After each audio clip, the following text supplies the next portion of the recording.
اعوذ باللہ من الشیطان الرجیم بسم اللہ الرحمن الرحیم نحمدہ ونصلی ونسلم علی رسولہ الکریم اما بعد فاعوذ باللہ من الشیطان الرجیم بسم اللہ الرحمن الرحیم شہر رمضان الذی انزل فیہ القرآن صدق اللہ مولانا العلی العظیم وصدق رسولہ النبی الکریم ونحن علی ذلک لمن الشاہدین والشاکرین والحمد للہ رب العالمین۔ درود شریف پڑھی۔ اللہم صلی علی سیدنا مولانا محمد وعلی آل سیدنا ومولانا محمد واصحاب سیدنا ومولانا محمد وبارک وسلم صلاۃ و سلاما علیک یا سیدی یا رسول اللہ۔ حاضرین محترم، اللہ رب العزت کا بے پناہ شکر اور اس کا احسان ہے کہ ہم سب ماہ شعبان سے مستفید ہو کر ماہ رمضان کی طرف جا رہے ہیں۔ یہ عبادت کا موسم بہار ہے۔ ہم جیسے گناہ گاروں سیاہ کاروں کے لیے اللہ رب العزت نے یہ مواقع عطا فرمائے کہ یہ لوگ جو کاہل الوجود ہیں عبادت کے معاملے میں بہت ہی کاہلی کا ثبوت دیتے ہیں، سستی کا ثبوت دیتے ہیں، اپنی رحمتیں اور برکتیں سرکار دو جہاں صلی اللہ علیہ وسلم کے صدقے میں عطا فرمائیں کہ ان کو ایک ایسا مہینہ عطا فرما دیا جائے جس میں یہ عبادت تو تھوڑی کریں لیکن میں اس کا اجر و ثواب اپنی شان کے مطابق عطا فرماؤں۔ اللہ رب العزت تمام بندوں کا مالک اور خالق ہے۔ اس کی بارگاہ میں نہ تو نمازوں کی کمی ہے، نہ سجدوں کی کمی ہے، نہ رکوع کی کمی ہے، نہ قیام کی کمی ہے۔ بہترین سے بہترین قیام و سجود اس کی بارگاہ میں پہلے سے موجود ہے۔ جہاں حضور پرنور صلی اللہ علیہ وسلم کا وہ قیام ہو، سرکار کے قدم مبارک متورم ہو گئے ہوں اور اللہ رب العزت کی بارگاہ میں قیام کرتے ہوئے اس کی حمد و ثنا بیان کر رہے ہیں، ہم سب مل کر بھی اس قیام کے عشر عشیر کو نہیں پہنچ سکتے۔ اس کی بارگاہ میں تو وہ سجدہ بھی ہے کہ حضرت فاطمۃ الزہرا رضی اللہ عنہا سجدہ کرتیں، نفل پڑھتیں اور پوری رات ایک ہی سجدے میں گزر جاتی اور پھر اپنے رب العالمین سے عرض کرتے ہیں، الہ العالمین تو نے اتنی چھوٹی رات بنائی ہے کہ تیری بندی فاطمہ کا ایک سجدہ پورا نہیں ہوتا۔ ایسے عظیم الشان سجدوں کی موجودگی میں ہمارے آپ کے سجدے کیا حقیقت رکھتے ہیں، لیکن اس کی کرم نوازی دیکھیں کہ ہماری تمام تر کوتاہیوں، کمیوں اور کمزوریوں کو دیکھتے ہوئے اس نے ان 12 مہینوں میں کہ جس کے شب و روز، جس میں راتیں اور دنوں میں اللہ کے مقربین، اس کے پیارے ہر رات اس طرح گزارتے ہیں جیسے ہر رات شب قدر یا شب برات ہو، ہر روز روز جمعہ کی طرح گزارتے ہوں۔ ہم جیسے غافلوں کے لیے اس نے ایک مہینہ ایسا رکھا جس میں اس نے گناہ گاروں سیاہ کاروں کے لیے بتا دیا کہ یہ موسم بہار ہے، تمہارا ایک عذر ہوتا ہے کہ الہ العالمین ہم تو چاہتے تھے کہ نفل ادا کریں، ہم تو چاہتے تھے کہ روزے رکھیں، ہم چاہتے تھے کہ تیری مسجد میں دیر تک بیٹھیں، اعتکاف کی نیت کر کے بیٹھ جائیں، لیکن یہ شیطان جو ہے یہ ہمیں بیٹھنے نہیں دیتا، کبھی کسی کام میں لگا دیتا ہے، کبھی کسی اور جانب متوجہ کر دیتا ہے۔ فرمایا کہ میں ایسا مہینہ تمہیں عطا کر رہا ہوں کہ تمام شیاطین کو میں قید کر دیتا ہوں۔ اب بتاؤ عبادت کرتے ہو کہ نہیں کرتے ہو؟ میں تمہیں اس مہینے میں کچھ ایسی عبادات عطا کر رہا ہوں جو عبادتیں تم اور مہینوں میں نہیں کر سکتے، اور ان عبادتوں کا ثواب میں اپنی شان کے مطابق عطا فرماتا ہوں۔ مثال کے طور پر فرض روزہ، ہم پورے سال میں کسی فرض روزے کی قضا کر سکتے ہیں، لیکن فرض روزہ نہیں ہوگا، وہ ادا نہیں کر سکتے ہیں، یعنی جو قضا ہوئی چلیں وہ فرض روزے کی قضا ہو گئی، لیکن ہم کہیں کہ ہم نے پورے مہینے کے روزے رکھ لیے، ہم نے فرض روزے کا ثواب حاصل کر لیا، ایسا نہیں کر سکتے۔ نفل ہوں گے، کچھ مستحب ہوں گے، کچھ واجب روزے ہو سکتے ہیں، کچھ سنت روزے ہو سکتے ہیں، لیکن فرض روزے نہیں ہو سکتے، سوائے اس کے کہ کسی پچھلے رمضانوں میں کوئی روزہ چھوٹ گیا ہو تو اس کی قضا ہم کسی اور مہینے میں کریں۔ اس مہینے کا ہر دن جب امت محمدیہ صلی اللہ علیہ وسلم کا فرزند روزے رکھتا ہے، رب العالمین فرماتا ہے کہ یہ روزے تم پر فرض کر دیے گئے ہیں، اور یہ صرف تم پر ہی نہیں، تم سے پچھلی امتوں پر بھی فرض کر دیے گئے تھے۔ کما کتب علی الذین من قبلکم، کیوں فرض کیے ہیں روزے؟ لعلکم تتقون، تاکہ تم پرہیزگار بن جاؤ، اللہ سے ڈرنے والے بن جاؤ۔ اعتکاف، جب بھی آپ مسجد میں جائیں، آپ نے اعتکاف کی نیت کر لی، جتنی دیر مسجد میں رہے اعتکاف کا ثواب مل گیا، لیکن یہ وہ اعتکاف نہیں ہو سکتا جو سنت علی الکفایہ ہے، ماہ رمضان کے آخری عشرے کا، اس کے ثواب اور اس کے اجر کی الگ ہی بات ہے۔ آپ روزانہ 20 نفل پڑھتے رہیں تو وہ نفل کا ثواب ملتا رہے گا، لیکن نماز عشاء کے بعد رمضان المبارک میں 20 رکعت تراویح پڑھیں تو اس کا اجر و ثواب ان نوافل سے کہیں زیادہ۔ میرے آقا حضور پرنور صلی اللہ علیہ وسلم ماہ شعبان کے آخری جمعے میں منبر پر تشریف لائے اور فرمایا، لوگوں تم پر ایک ایسا مہینہ سایہ فگن ہونے والا ہے جس میں ہر عبادت کا ثواب رب تبارک و تعالیٰ دگنا کر دیتا ہے، جس کا پہلا عشرہ رحمت، دوسرا مغفرت اور تیسرا جہنم سے آزادی ہے۔ یہ کچھ باتیں وہ میں نے عرض کیں جو رمضان المبارک سے متعلق تھیں، اور ہم سب رمضان المبارک کے استقبال کی تیاری کر رہے ہیں۔ یہ اللہ تبارک و تعالیٰ کی طرف سے عطا کردہ مہینہ جو عنقریب ہم پر سایہ فگن ہو رہا ہے، ہم اس کی تیاری کر رہے ہیں، خوشی سے، مسرت کے ساتھ۔ فرمایا اس مہینے میں تمہارے رزق میں اضافہ کر دیا جاتا ہے۔ آپ دیکھیں، ذرا سا جائزہ لیں، کتنے لوگوں کو روزگار مل جاتا ہے، اضافی طور پر لوگ کام کرنے لگتے ہیں، اللہ تعالیٰ سب کو روزگار عطا فرماتا ہے۔ برکتیں، رحمتیں، برکتیں، نعمتوں کی ایک فراوانی ہو جاتی ہے۔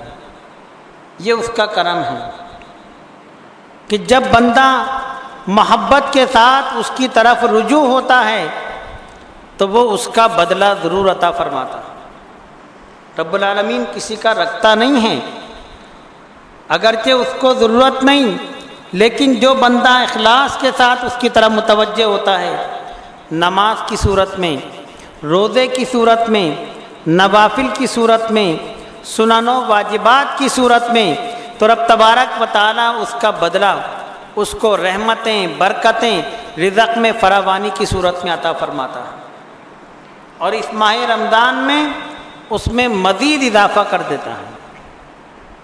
یہ عنقریب ماہ مبارک شروع ہو رہا ہے، ہمیں اس کی تیاری کرنی ہے، اس لیے کہ یہ ہماری ضرورت ہے۔ ہم میں سے کوئی بھی آج اس قابل نہیں الا ماشاء اللہ، اللہ کے نیک بندے یہاں موجود ہوں گے، جو یہ کہیں کہ جی ہم نے کوئی گناہ نہیں کیا، ہمیں مزید کسی ثواب کی ضرورت نہیں، ہمارے نامہ اعمال میں بہت پہلے سے نیکیاں موجود ہیں۔ ہم میں سے کوئی اس قابل نہیں، کم از کم میں تو نہیں، ہو سکتا ہے کہ اس مجمع میں کوئی اللہ کا نیک بندہ ہو، لیکن ہم سب کو نیکیوں کی ضرورت ہے، اور ہم سب کو مغفرت کی ضرورت ہے، ہم سب کو جہنم سے آزادی کی ضرورت ہے۔ اور آپ کو پتہ ہے جس چیز کی ضرورت ہوتی ہے اس چیز کے حصول کے لیے آدمی تیاری کرتا ہے، اس چیز کے حصول کے لیے آدمی پلاننگ کرتا ہے کہ مجھے یہ چیز حاصل کرنی ہے، کس طرح سے مجھے کام کرنا ہے، کس طرح سے مجھے اپنے اوقات کی تقسیم کرنی ہے، کس طرح سے مجھے کیا کرنا ہے تاکہ مجھے یہ چیز حاصل ہو جائے۔ اب یہ مہینہ آ رہا ہے جو ہمارے لیے رحمتیں بھی لا رہا ہے، ہمارے لیے مغفرت بھی لا رہا ہے، اور ہو سکتا ہے ہمارے لیے جہنم سے آزادی کا پروانہ بھی لے آئے۔ تو اس کی تیاری کرتے ہیں، ایک پلاننگ کرتے ہیں، اور غور فکر کرتے ہیں کہ ہمارے جو شب و روز ہیں، ہمارے جو روزمرہ کے معمولات ہیں، اس میں اب ہم گزشتہ مہینوں کے بنسبت اس مہینے کے اندر اللہ تبارک و تعالیٰ کے لیے زیادہ وقت نکالیں گے، زیادہ سے زیادہ اس کی بارگاہ میں سجدوں کے، نوافل کے، روزوں کے، اعتکاف کے نذرانے اس کی بارگاہ میں پیش کریں گے تاکہ ہم کچھ حاصل کر سکیں۔ رمضان المبارک کا آغاز تراویح سے ہو جاتا ہے، کیونکہ جب شب رمضان شروع ہوتی ہے، جیسے ہی رمضان کا چاند نظر آیا، تراویح کی صورت میں مسلمان مسجد میں ویسے تو عشاء کے لیے جمع ہوتے ہی ہیں، عشاء کی نماز کے بعد 2 سنت اور 2 نفل کے بعد حافظ قرآن کے پیچھے کھڑے ہو کر 20 رکعت تراویح پڑھتے ہیں۔ یہ 20 رکعت تراویح میرے آقا جان کونین صلی اللہ علیہ وآلہ وآلہ وسلم کی سنت ہے۔ سرکار دو جہاں صلی اللہ علیہ وسلم نے ماہ رمضان میں تراویح ادا فرمائی، 20 رکعت تراویح۔ صحابہ کرام تو عبادت کے شوقین تھے، حریص تھے، وہ چاہتے تھے کہ ہم زیادہ سے زیادہ عبادت کریں، مساجد میں وقت بھی دیتے تھے، تو وہ روزانہ جمع ہو گئے۔ سرکار دو جہاں صلی اللہ علیہ وسلم دوسری رات اپنے حجرے سے نہیں باہر تشریف لائے، بلکہ نماز تہجد کے وقت تشریف لائے، اور فرمایا تم لوگوں کا وہ شوق، تمہاری وہ لگن، حدیث شریف کا مفہوم بیان کر رہا ہوں، مجھ سے پوشیدہ نہیں تھی، لیکن میں نے اس لیے تاخیر کی باہر آنے میں، اور میں اس لیے نہیں آیا کہیں ایسا نہ ہو کہ نماز تراویح تم پر فرض ہو جائے۔ سرکار جانتے تھے کہ آنے والے دنوں میں صحابہ جیسا شوق تو لوگوں میں نہیں ہوگا، نمازیں ہی پڑھ کر اپنے آپ کو بہت بڑا سمجھنے لگیں گے، تو تراویحوں میں تو یہ اور کوتاہی کریں گے، اگر ابھی نہیں پڑھی تو سنت کے تاریخ ہوں گے، اور اگر میرے مسلسل پڑھنے سے یہ اللہ رب العزت نے اس کو فرض کر دیا تو جو بھی نہیں پڑھے گا اس کو فرض نماز کی چھوڑنے کا گناہ ملے گا، اس لیے سرکار دو عالم علیہ السلام نے اس میں وقفہ کر دیا۔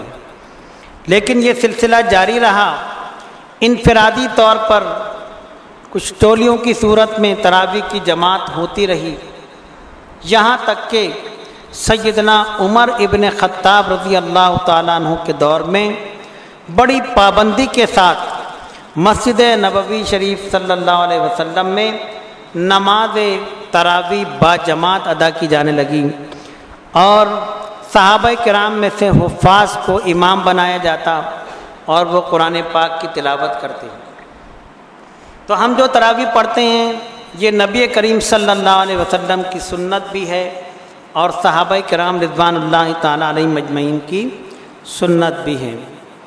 بہت سے لوگ نہیں پڑھتے، یا بہت سے لوگ یہ سوچتے ہیں کہ بھائی جہاں سب سے پہلے قرآن ختم ہو بس وہاں چلتے ہیں، کہ 10 روزہ تراویح 3 روزہ تراویح جلد سے جلد پڑھ کر گویا ایسا ہے کہ معاذ اللہ جان چھڑا ہو۔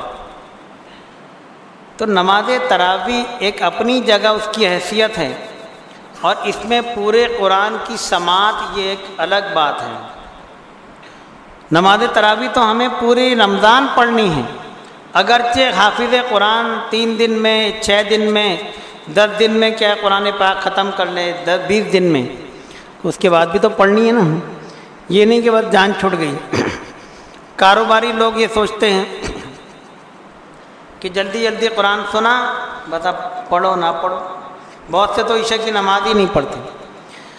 افسوس کی بات یہ ہے اور مشاہدے میں یہ بات آئی کہ وہ آخری عشرہ جس کے متعلق میرے آقا جان کونین صلی اللہ علیہ وسلم نے فرمایا کہ یہ جہنم سے آزادی کا عشرہ ہے، اسی عشرے میں ہم دیکھتے ہیں کہ لوگ عبادتوں سے ہٹ کر دنیا میں مشغول ہو جاتے ہیں، بازاروں میں ان کی مصروفیت بڑھ جاتی ہے، اور عید کی تیاریوں میں اس قدر منہمک ہوتے ہیں کہ خواہ بیچنے والا ہو یا خریدار ہو، کہ کبھی وہ عشاء کی نماز چھوڑ کر دکانداری میں مصروف ہوتا ہے یا خریداری میں مصروف ہوتا ہے، یا رات کو دیر تک جاگ کر فجر کی نماز کو چھوڑ کر غافل ہو جاتا ہے۔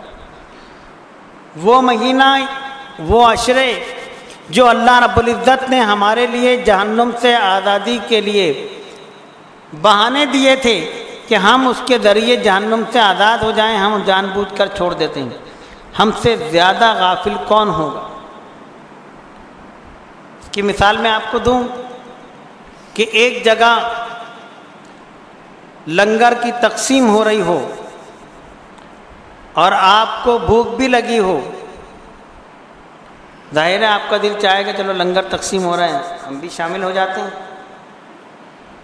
لیکن آپ نے دیکھا لنگر تقسیم ہو رہا ہے، ہوتا رہے، اپنے آپ کو دوسری مصروفیات میں لگ رہے۔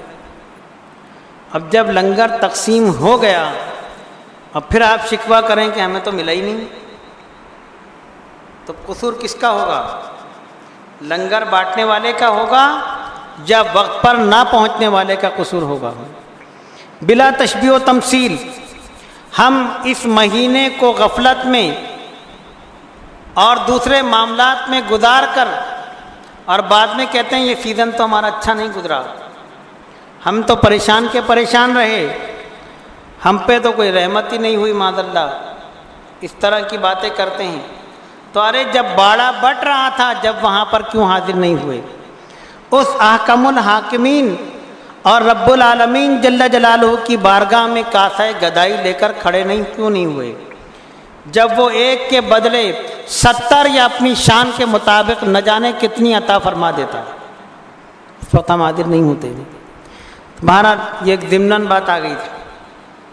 تراویح میں ہم قرآن مجید فرقان حمید کی سماعت کرتے ہیں یا تلاوت کرتے ہیں، ہمارے حفاظ قرآن پاک کی تلاوت کر رہے ہوتے ہیں اور پیچھے سن رہے ہوتے ہیں ہم لوگ جو حافظ ہیں یا نہیں ہیں۔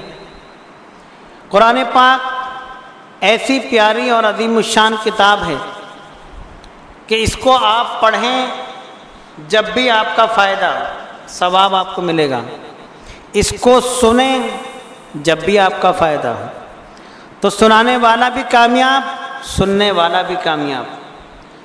اب سمجھ میں آئے یا نہ آئے، صرف سن لیا رب العالمین اس کا ثواب عطا فرما رہا ہے۔ اب آپ اس کی رحمت اور برکت دیکھیں کہ علماء جو سمجھنے والے ہیں تو وہ تو سمجھ کر بھی اور آگے بہت کچھ حاصل کر لیں گے۔ حافظ قرآن تلاوت قرآن پاک میں مشغول ہو کر اور بھی درجات حاصل کر لے گا۔ ہم کہاں جاتے کہ ہم قرآن نہ سمجھنے والے میں سے ہوئے کہ بھئی ہمیں عربی نہیں آتی، ہم حافظ قرآن بھی نہیں۔ رب العالمین نے ایسے لوگوں کو لیے بھی یہ موقع عطا فرما دیا کہ تم خالی پیچھے کھڑے ہو جاؤ، وہ سناتا رہے، تم سنتے رہو، میں تمہیں بھی اسی زمرے میں شامل کر کے کامیابی و کامرانی عطا فرما دوں گا۔ کہ اس کی کرم نوازی دیکھیں۔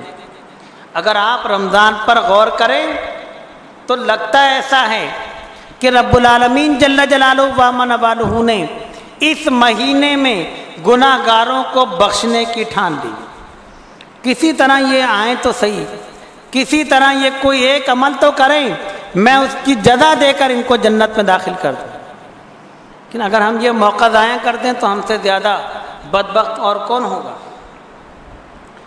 تو میرے بزرگوں اور دوستوں، تراویح سے فارغ ہوئے اور بہت تھک جاتے ہیں کہ 20 رکعت تراویح پڑھی ہیں یار، آج تو بہت ہی برا حال ہو گیا۔ حافظ طاہر صاحب نے جو شروع کی ہے تو یہ بڑی لمبی رکعت کر دی۔ ہم لوگ تو انا اعطینا اور الم تری کیف والے نمازی ہیں نا، کہ دو چھوٹی چھوٹی صورتیں سنی اور کر کے نماز ختم ہو گئی۔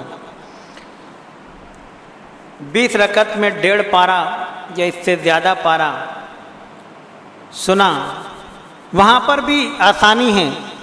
کھڑے کھڑے تھک گئے، کھڑا نہیں ہوا جا رہا، ٹانگیں لرز رہی ہیں، اگر بڑھاپا ہے بیٹھ جاؤ، سنو تو صحیح۔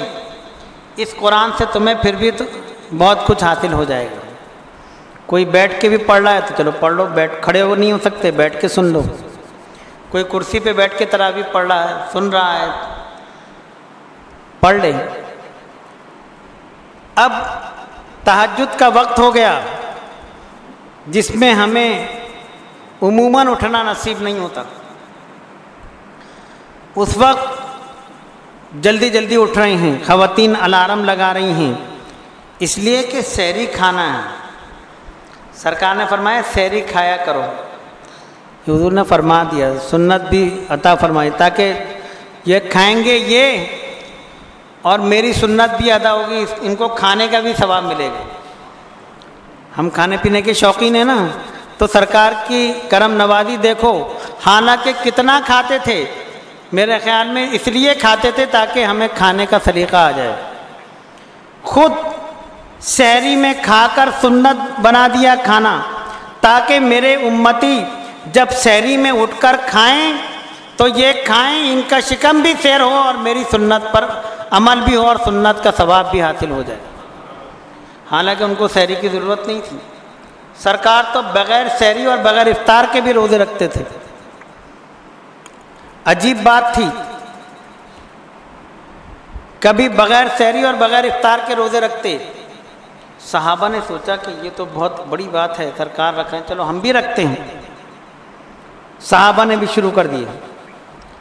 اب بغیر سحری بغیر افطار کے ایک دن گزرا، دوسرے دن سے سب نحیف و ناتواں ہو کے لیٹ گئے، اٹھا نہیں جا رہا، نہ سحری نہ افطار، روزے پہ روزہ۔ میرے آقا علیہ الصلوۃ والسلام نے صحابہ پہ نگاہ ڈالی کہ فلاں فلاں صحابی نظر نہیں آتا۔ عرض کیا یا رسول اللہ صلی اللہ علیہ وسلم، حضور وہ آپ کی طرح روزے رکھ رہے ہیں، صوم الوصال کے روزے، بغیر سحری اور بغیر افطار کے روزے رکھ رہے ہیں۔ میرے آقا فرماتے ہیں ایکم مثلی، کون ہے تم میں میرا مثل؟ صحابہ سے فرمایا کون ہے تم میں میرا مثل؟ میرا رب مجھے کھلاتا بھی ہے اور پلاتا بھی ہے۔ کیسا کھانا تھا؟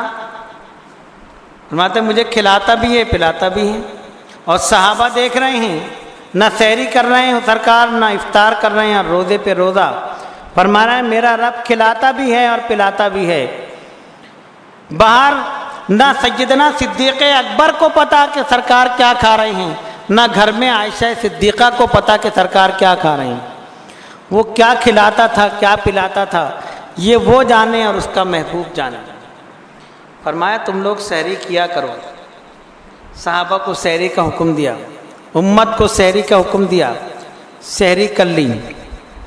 ہم اٹھے اپنے کھانے کے لیے، لیکن حکم سرکار کا ہو گیا تو اس کھانے کا بھی ثواب مل رہا ہے۔ جس ٹائم پر ہم اٹھنا پسند نہیں کرتے اور سوچتے ہیں معاذ اللہ، مجھے یہ لفظ اختیار نہیں کرنا چاہیے کہ پسند نہیں کرتے، اس ٹائم پہ اٹھا نہیں جاتا ہوں تو چلو اور سو جاؤ اور سو جاؤ، اس وقت ہم اس لیے اٹھ رہے ہیں پورا دن گزارنا ہے، کیسے گزرے گا اگر کچھ کھائیں گے پئیں گے نہیں۔ جلدی جلدی اٹھیں، عورتوں نے آٹا گوندا، سالن رات سے پکا کے رکھا ہوا ہے تاکہ اگر کم وقت بھی ہو تو کم از کم ایک روٹی تو کھا لیں، پورا دن کیسے گزرے گا۔ تیاری کر کے سو رہے ہیں کہ وہ سحری ہے، یہ وہ سحری اور وہ وقت ہے جس وقت اللہ کا منادی ہر روز سوال کرتا ہے اور پکارتا ہے کوئی مانگنے والا جس کے میں مدد کر دوں، ہے کوئی رزق کا طلبگار جسے میں رزق عطا کر دوں۔ اس وقت ہم سو رہے ہوتے ہیں، خواب غفلت میں ہوتے ہیں۔ رب العالمین جل جلالہ و عظم نوالہ کی کرم نوازی دیکھو کہ تم اپنے روزے کا آغاز تہجد کے وقت سے کرو، فجر کے وقت سے پہلے پہلے سحری کھا لو، اور فجر کا وقت جیسے ہی شروع ہوگا تمہاری سحری ختم ہو جائے گی، تاکہ تم جب اٹھو گے اور اس وقت دعا مانگو گے تو میرا منادی تو پکار رہا ہوگا، میں عطا کرتا چلا جاؤں گا۔ اس کے عطا کرنے کے بہانے اس کی کرم نوازی تو دیکھو کس طرح سے وہ اٹھا رہا ہے، کھلا رہا ہے، پلا رہا ہے اور عطا کر رہا ہے۔ بہت سے لوگ بغیر عذر شرعی کے چھوڑ دیتے ہیں، کمزور ہو جائیں گے، کیسے رکھیں گے، کیا ہوگا، سوچتے ہی نہیں کہ اس میں کیا کچھ عطا ہو رہا ہے۔ فرمایا لعلکم تتقون، تاکہ تم پرہیزگار بن جاؤ، تمہارے اندر اللہ رب العزت کا خوف پیدا ہوگا۔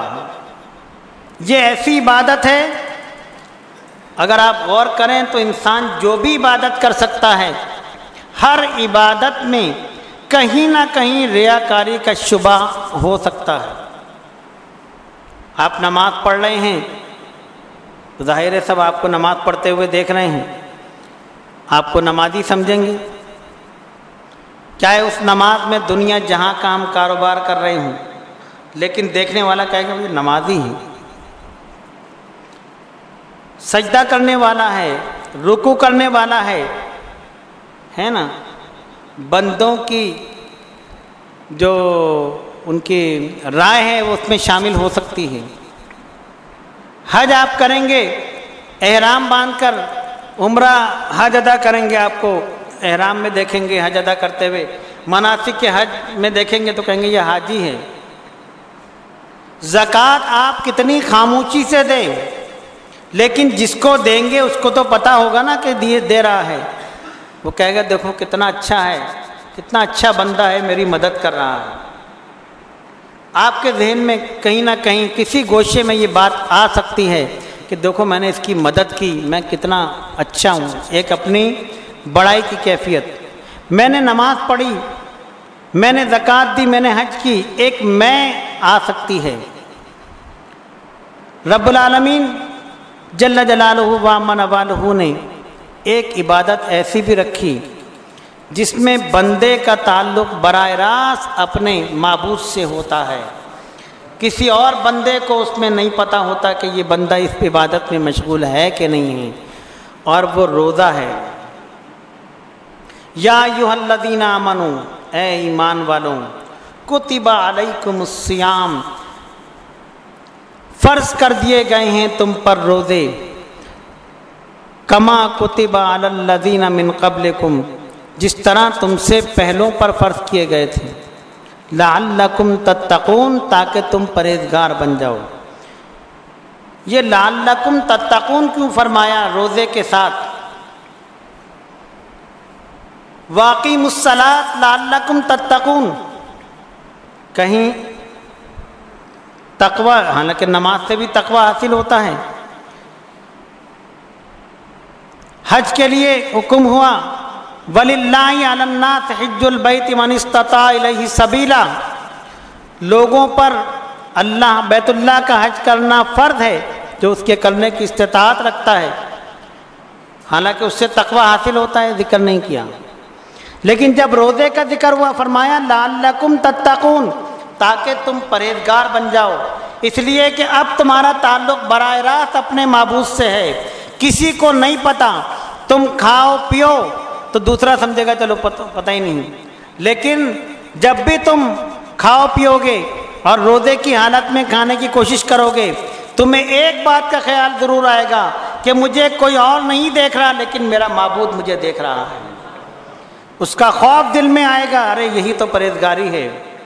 جب اپنے رب کو موجود مان لو، اپنے رب کو اپنے دل میں اس بات پر ایمان رکھتے ہوئے مان لو کہ وہ میرے ہر عمل کو دیکھ رہا ہے، اسی کو تقویٰ کہتے ہیں، اسی کو پرہیزگاری کہتے ہیں۔ اسی لیے روزے کے جب ذکر کیا فرمایا لعلکم تتقون، تاکہ تم پرہیزگار بن جاؤ۔ تم 7 کمروں میں بند ہو کر بھی کھاؤ گے تو پھر بھی وہ تمہیں دیکھ رہا ہے، تم اگر عام طور پر باہر بیٹھ کر بھی کھاؤ گے تب بھی وہ تمہیں دیکھ رہا ہے، ہر طرح سے وہ تمہیں دیکھ رہا ہے اور کبھی بھی وہ تم سے غافل نہیں ہے۔ اور یہی بات روزہ ہماری تربیت کر رہا ہے کہ تم جس طرح روزے میں اس بات کو اپنے اوپر طاری کر لیتے ہو کہ میرا رب مجھے دیکھ رہا ہے، اس طرح روزے کے باہر بھی ذہن میں رکھو کہ وہ تمہیں دیکھ رہا ہے، اور تم اگر اس بات کو ذہن میں رکھو گے تو بہت ساری فروعات سے اپنے آپ کو بچا لو گے کہ میرا رب مجھے دیکھ رہا ہے، میں کیا جواب دوں گا۔ بات سمجھ میں آ گئی؟ روزہ شروع ہو گیا، جلدی اٹھنے کی عادت نہیں ہے، ہم نے اٹھ کر سحری کی نماز پڑھی، فجر کی نماز پڑھی، اب نیند آنے لگی، سو گئے۔ ہم سو رہے ہیں، ہمارا جسم مدہوش ہے، لیکن نامہ اعمال میں رب العالمین فرما رہا ہے اس کے لیے نیکی لکھو، اس کا سونا بھی عبادت ہے، اس لیے کہ یہ روزے سے ہے۔ اس کی کرم نوازی تو دیکھو، سونے کا مطلب تو غفلت ہوتا ہے، لیکن اس کی کرم نوازی دیکھو کہ وہ ہمارے اس سونے کو بھی اپنی بارگاہ میں عبادت شمار کروا رہا ہے۔ اتنی اس کی رحمت، اتنا کرم کا کوئی شمار ہو سکتا ہے؟ اب اس میں جو جو کام کر رہے ہیں سب عبادت میں، اور اس عبادت کا ثواب عام دنوں سے زیادہ مل رہا ہے۔ مغرب کی اذان تک، افطار کے وقت تک آدمی بھوکا ہے، پیاسا ہے، اس لیے نہیں کھا رہا، اس لیے نہیں پی رہا کہ میرے رب کی اس میں رضا نہیں ہے۔ یہی بات مسلمان کی تربیت کے طور پر ہے، بتائی جا رہی ہیں کہ جس طرح تم اپنے اوپر اس بات کو طاری کر لو کہ اس وقت کھانا اور پینا اور دیگر ازواجی معاملات اس حالت میں منع ہیں، اور میں اس لیے نہیں کر رہا کہ میرا رب اسی میں راضی ہے کہ میں نہ کروں، تو جو کچھ میں کر سکتا ہوں، جو کچھ مجھے کرنا چاہیے اور کرنے کی اجازت ہے، تو اس وقت بھی یہ سوچ کر کرو کہ یہ میں وہ کام کروں جس میں میرا رب راضی ہو۔ مسلمان کے لیے کی شان یہ ہے کہ وہ عمل کر کر بھی یہ سوچتا ہے کہ میں وہ عمل کروں جس میں میرا رب راضی ہو، اور کسی عمل سے رکتا بھی اسی لیے ہے کہ اس میں رکنے میں میرا رب مجھ سے راضی ہو جائے، رب کی رضا مقصود ہوتی ہے۔ یہ روزہ ہماری تربیت کر رہا ہے۔ 1 مہینے تو اس طرح گزار لو۔ اچھا، آپ نے ایک بات دیکھی ہوگی کہ اگر ہم کوئی کام لگاتار مسلسل 10-12 دن کر لیں، 1 مہینہ کر لیں تو ہم اس کے عادی ہو جاتے ہیں، اور کاموں میں تو عادی ہو جاتے ہیں۔ لیکن یہ رمضان المبارک کے معمولات کی عجیب بات ہے کہ جیسے ہی رمضان ختم ہوتے ہیں ایسا لگتا ہے سب کچھ ختم ہو گیا، نہ مسجد میں جانا ختم ہو گیا، معاذ اللہ، روزے رکھنا ختم ہو گیا، نوافل پڑھنا ختم ہو گیا، ساری چیزیں، اب تو رمضان گزر گئے، سب چیزیں ختم ہو گئی، ہر طرف وہی لولا، وہی ساری چیزیں۔ عجیب بات ہے کہ ہم نے دیکھا کہ بڑے بڑے دنیا دار اس اپنے سروں پہ ٹوپیاں رکھے ہوئے گھوم رہے ہیں، بازار میں بھی جا رہے ہیں, کچھ خرید و فروخت کر, سر پہ ٹوپی. کیا بات بھائی, رمضان ہے, رمضان میں ٹوپی کمپلسری نہیں ہے, لیکن ایک اندرونی کیفیت ہے, ایک نورانیت, روحانیت ہے کہ ہم اپنا سر ڈھانپ کر چلیں جس طرح سرکار دو جہاں صلی اللہ علیہ وسلم چلا کرتے تھے. ایک وہ گیٹ اپ ہم اختیار کر لیتے ہیں, وہ کیفیت اپنے اوپر طاری کر لیتے ہیں جو ایک اسلامی کیفیت ہوتی ہے. اور 30 دن کے بعد باقی 11 مہینے ہم بھول جاتے ہیں کہ وہ ہم کیا کر رہے تھے, رمضان میں ہم کیا کرتے تھے. تراویح ہے, روزہ ہے, یہ سب ہماری تربیت کے لیے ہے. رب العالمین جل جلالہ و عم نوالہ بڑا بے نیاز ہے, اسے کسی چیز کی ضرورت نہیں. میں نے عرض کیا نا, وہاں قیام بھی بہترین موجود ہیں, وہاں پر سجدے بھی موجود ہیں, وہاں شہدائے کربلا کا وہ سجدہ بھی ہے کہ الہ العالمین اپنے قاتل کو ایک طرف کرتے ہیں کہ میں اپنے رب کے آگے جھک جاؤں تاکہ میرے نامہ اعمال میں ایک سجدہ بھی باقی وہ نہ رہے کہ میں نے ادا نہ کیا ہو. ان کا سجدے, ایسے سجدے کرنے والے جس کی بارگاہ میں موجود ہوں, ہمارے اور آپ کے سجدوں کی کیا حیثیت. لیکن یہ اس کی کرم نوازی ہے کہ وہ کرا رہا ہے, وہ کرا رہا ہے, ہم اس قابل نہیں. لہذا یہ بات ذہن میں رکھیے گا. تراویح پڑھ کر یہ نہیں سوچیے گا کہ میں نے تراویح پڑھ لی, میں نے روزہ رکھ لیا, میں نے اعتکاف کر لیا, میں نے یہ پڑھ لیا, کہ اس کی کرم نوازی سمجھو کہ اس نے تمہیں اس قابل کر دیا کہ تم نے کر لیا. اس پر شکر ادا کرو.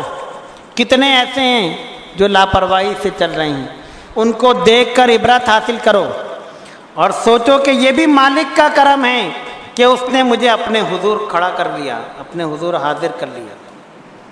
یہ اس کی کرم نوازی ہے. رمضان المبارک میں روزہ اور تراویح کے علاوہ آخری عشرے کا اعتکاف بھی ہے. حضور علیہ الصلوۃ والسلام اعتکاف فرمایا کرتے تھے, اور اعتکاف جو ہے یہ سنت علی الکفایہ ہے.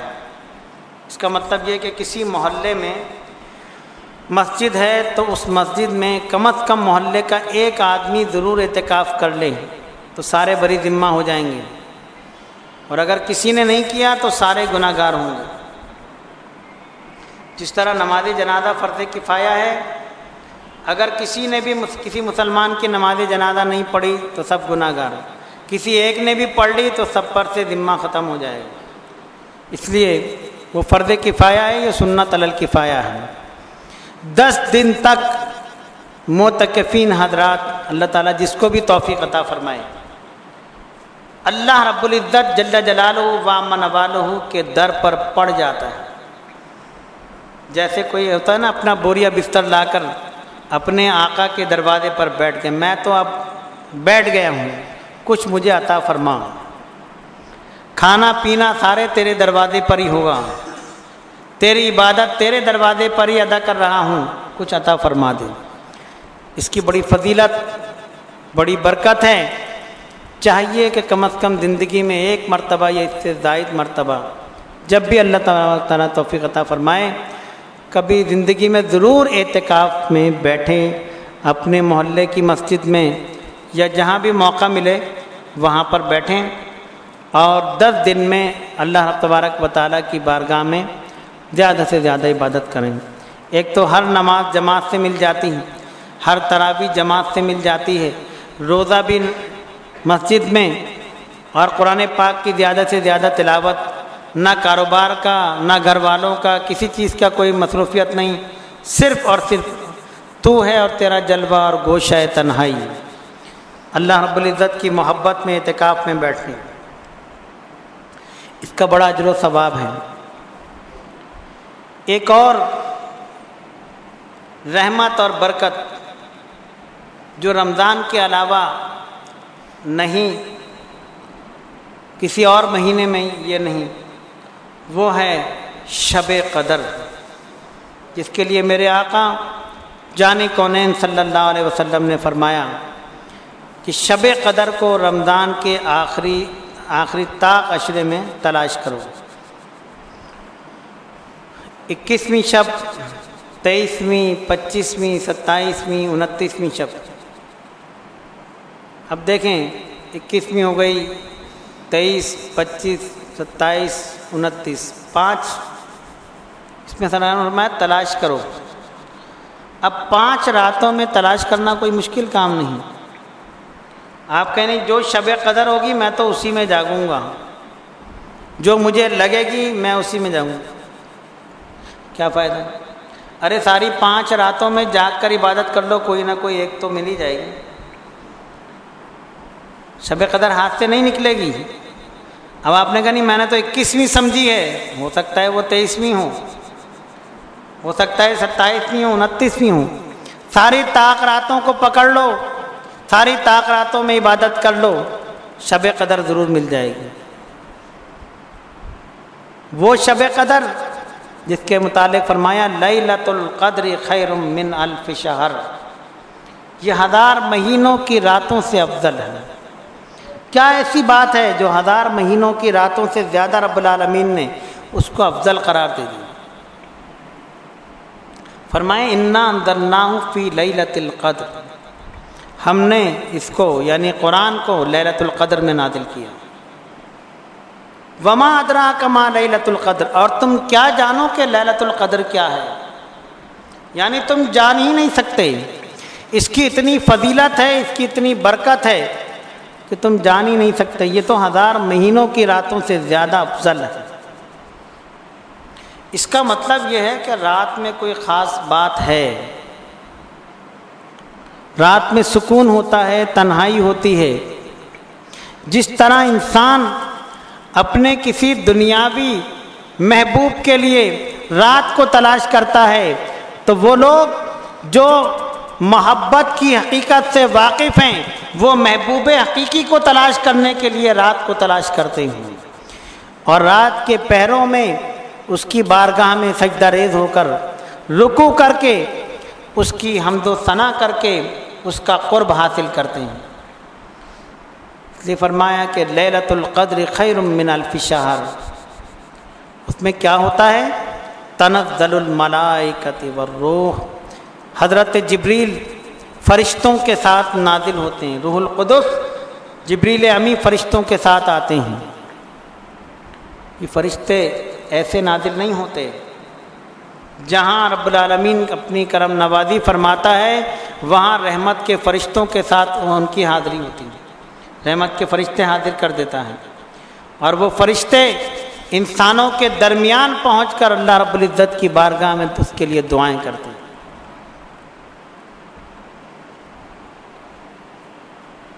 یہ سلسلہ حتیٰ مطلع الفجر، فجر کے طلوع ہونے تک جاری رہتا ہے۔ اسی لیے ہمارے ہاں انہی طاق راتوں میں عموماً کوئی شبینے کرتا ہے، کوئی اور محافل کرتا ہے، تاکہ ایک کو فائدہ نہ ہو، سب جمع ہو جائیں۔ تو کبھی کبھی یہ ہوتا ہے کہ اتنے جمع ہوتے ہیں، ان میں کوئی ایک جنتی ہوتا ہے، اللہ تبارک و تعالیٰ اس کی برکت سے سب کو جنتی بنا دیتا ہے۔ تو اس لیے خانقاہوں میں، محافلوں میں، مساجد میں ان طاق راتوں کو اور رمضان کی راتوں کو اور ایسی دنوں راتوں کو مخصوص کیا جاتا ہے تاکہ لوگ جمع ہوں، اور جمع ہو کر عبادت کریں گے۔ رب العالمین کاہلوں، کوتاہوں اور کمزوروں کی کمیوں کو بھی اپنے پیاروں کے نسبت سے ان کو پورا کر دے گا، اور ان کی بھی عبادت قبول ہو جائے۔ تو میرے بزرگوں اور دوستوں، یہ مقدس اور بابرکت مہینہ جو عنقریب ہم پر سایہ فگن ہو رہا ہے، اس کی آمد پر اس کا استقبال کریں، اور استقبال اس طرح کریں کہ ہم خود بھی، اپنے بیوی بچوں کو بھی، اپنے اہل و عیال کو بھی، ان سب کو اس کی طرف متوجہ کریں کہ سب اس رمضان میں ہم کوشش کریں کہ ہم زیادہ سے زیادہ عبادت کریں، استغفار پڑھیں، درود شریف پڑھیں، قرآن پاک کی تلاوت کریں زیادہ سے زیادہ، تاکہ اللہ تبارک و تعالی ہم پر اپنی رحمتیں اور برکتیں نازل فرمائے۔ پتہ نہیں کتنی آفات و بلایات اس رمضان المبارک کی برکت سے دور ہو جاتی ہیں۔ اور اس ماہ رمضان میں میرے خیال میں شاید 27 رمضان المبارک کو 14 اگست بھی ہے۔ یہ کافی عرصے کے بعد یہ دو تاریخیں آپس میں مل رہی ہیں۔ ہو سکتا ہے چاند کی وجہ سے ایک دن آگے پیچھے ہو جائے، لیکن ہمارا یہ پاکستان جو اللہ نے ہمیں عطا فرمایا، اسی تاریخ کو اسی مہینے میں رب تبارک و تعالیٰ نے عطا فرمایا تھا۔ 27ویں شب تھی اور پاکستان کے قیام کا اعلان ہوا تھا۔ اس دن اللہ نے پاکستان ہمیں عطا فرمایا تھا۔ تو اب یہ تاریخ ہمیں مل رہی ہے، اگر یہ 27ویں شب ہے، ہو سکتا ہے یہ شب قدر بھی ہو، تو اس میں گڑ گڑا کر دعا کریں کہ باری تعالیٰ تو نے عطا فرمایا تھا، اس کی بھرپور حفاظت بھی فرما دیں، اور اس نعمت کو ہم پر ہمیشہ سایہ فگن رکھیں۔ یہ آزادی کا تحفہ جو اس نے ہمیں عطا فرمایا 27 رمضان المبارک کو، اس 27 کو رب العالمین کی بارگاہ میں اس کے استحکام کے لیے دعا کریں۔ یہ ہماری پہچان ہے، مسلمانوں کا قلعہ ہے، اور یہ واحد ملک ہے جو صرف اور صرف اسلام کے نام پر بنا ہے۔ اس کو آزادی اسی بنیاد پر حاصل ہوئی، اسی بنیاد پر یہ تحریک چلی کہ ہندو مسلم اتحاد نہیں ہو سکتا، مسلمانوں کے اپنا تہذیب، اپنا تمدن، اپنا ایک تشخص ہے۔ اس ملک میں کو ہم نے اس لیے بنایا تھا، حاصل کیا تھا کہ ہم اس میں آزادی کے ساتھ اپنے تمام مسلمانوں کے معاملات کریں گے، اور الحمدللہ اللہ نے توفیق عطا فرمائی تک ایسا ہوا۔ لیکن پاکستان اس پر دشمنوں کے نرغے میں ہے۔ کوشش ہے کہ پاکستان کو بدنام کر دیا جائے، پاکستان اور پاکستانیوں کو دہشت گرد قرار دے دیا جائے کہ بھئی یہاں کے لوگ تو لڑنے بڑھنے والے ہیں۔ تو ہمیں اپنے دشمنوں کو پہچانتے ہوئے کم از کم اپنی حد تک اپنے آپ کو صاف ستھرا اور ایسے لوگوں سے اپنے آپ کو دور رکھنا ہے جو اس قسم کی صورتحال پیدا کرتے ہیں اور امن و امان کو تہ و بالا کرتے ہیں۔ عزیزان گرامی، میں نے رمضان المبارک کا ایک اجمالی تعارف آپ کے سامنے پیش کیا۔ دوسرا ایک بات یہ بھی عرض کرتا چلوں کہ یہ رمضان جو ہے یہ قرآن پاک کی سالگرہ بھی ہے۔ اللہ فرماتا نا انا انزلناہ فی لیلۃ القدر، لیلۃ القدر خیر من الف شہر۔ ہم نے قرآن کو لیلۃ القدر میں نازل کیا، تو کسی نہ کسی لیلۃ القدر میں اللہ نے نازل فرمایا۔ تو جو قرآن کی سالگرہ بھی ہے، قرآن کے نزول کی رات بھی ہے، تو کوشش کرتے ہیں کہ ہم پورے رمضان قرآن کی کچھ نہ کچھ تلاوت کریں۔ یہ حفاظ کرام تو بڑے خوش نصیب ہیں کہ یہ 1 سے زائد مرتبہ قرآن پاک مکمل ختم کر دیتے ہیں اور بڑی رحمتیں اور برکتیں لوٹ لیتے ہیں۔ لیکن ہم جیسے جو حافظ قرآن نہیں ہیں، وہ کم از کم جتنا بھی جتنا بھی زیادہ سے زیادہ قرآن پاک کی تلاوت کر سکیں کریں۔ بہت سے لوگ ایسے ہیں جو قرآن پڑھے ہوئے نہیں، وہ سوچتے ہیں ہم نے تو قرآن پڑھا ہی نہیں، تو کم از کم قل اللہ شریف کا ورد کر لیں، کم از کم قرآن پاک کی کوئی نہ کوئی آیت کو روزانہ تلاوت کرتے رہیں۔ قرآن تو قرآن ہی ہے، آپ اس کو تھوڑا سا پڑھیں یا زیادہ پڑھیں، رب تبارک و تعالیٰ اس کا اجر و ثواب بہت عطا فرمائے گا رمضان المبارک میں۔ اسی لیے بزرگان دین اور اولیاء کاملین اس ماہ مبارک کے اندر ایسے وظائف اور اعداد و وظائف بھی بتاتے ہیں، اور گزشتہ نشست میں آپ کو دعائے حزب البحر کے متعلق بتایا گیا، جو لوگ پڑھ سکتے ہیں۔ جو لوگ قرآن نہیں پڑھے ہوئے اور حزب البحر نہیں پڑھ سکتے، وہ کوئی اور وظائف پڑھنے، ماہنامہ الاشرف کا جو ابھی جولائی کا شمارہ ہے، اس میں شعبان اور رمضان کے دونوں وظائف بھی دیے ہیں۔ مختصراً وظائف ہیں جو ہر آدمی بڑی آسانی سے پڑھ سکتا ہے، ورنہ کسی اور چیز کے پڑھنے میں دلچسپی ہو تو وہ بھی یہاں سے اجازت لے لیں کہ جی ہمیں اتنے پڑھنا ہے، اس کی کیا تعداد ہوگی، کس وقت پڑھا جائے۔